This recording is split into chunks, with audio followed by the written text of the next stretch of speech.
UP take counselling में UP domicile और category को लाइटली मत लीजिए। कई एस्पिरेंट सिर्फ जेईई मेन रैंक देखकर अपना चांस जज करने लगते हैं, लेकिन इंजीनियरिंग एडमिशन में सिर्फ रैंक ही सब कुछ नहीं होती। कैटेगरी क्या है, यूपी डोमिसाइल एप्लीकेबल है या नहीं, सर्टिफिकेट सही है या नहीं, ये बातें भी काउंसलिंग में बहुत इंपॉर्टेंट होती है। यूपी टेक काउंसलिंग 2026 ब्राउज़र के अनुसार यूपी के रिजर्व कैटेगरी कैंडिडेट्स के लिए वर्टिकल रिजर्वेशन दिया गया है। शेड्यूल कास्ट फ्रॉम यूपी के लिए 21% रिजर्वेशन है। शेड्यूल ट्राइब फ्रॉम यूपी के लिए 2% रिजर्वेशन है।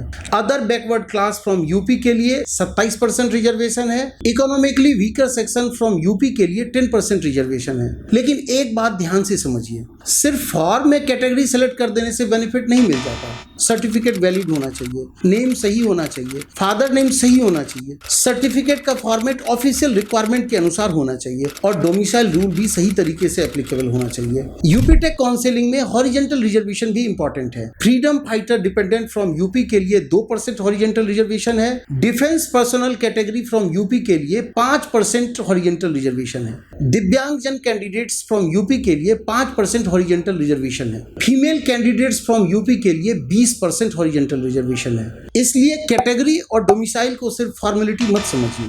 प्रीवियस ईयर कटअप देखते समय भी अपनी एग्जैक्ट कैटेगरी और डोमिसाइल के हिसाब से कंपैरिजन करें। जनरल कटअप देखकर ओबीसी, ईडब्ल्यूएस, एससी या एसटी कैंडिडेट अपना चांस जज ना करें और रिजर्व कैटेगरी कटअप देखकर जनरल कैंडिडेट अपना प्लान ना बनाएं। यूपी टेक काउंसलिंग में सही प्लानिंग के लिए rank, category, domicile, branch preference, college list, fees और बैकअप ऑप्शन सबको साथ में देखना पड़ता है। इसलिए फॉर्म भरने से पहले अपनी सर्टिफिकेट ध्यान से चेक करें, ऑफिशियल ब्राउज़र जरूर पढ़ें और फिर अपनी प्रोफाइल के अनुसार चॉइस फिलिंग स्ट्रेटेजी बनाएं।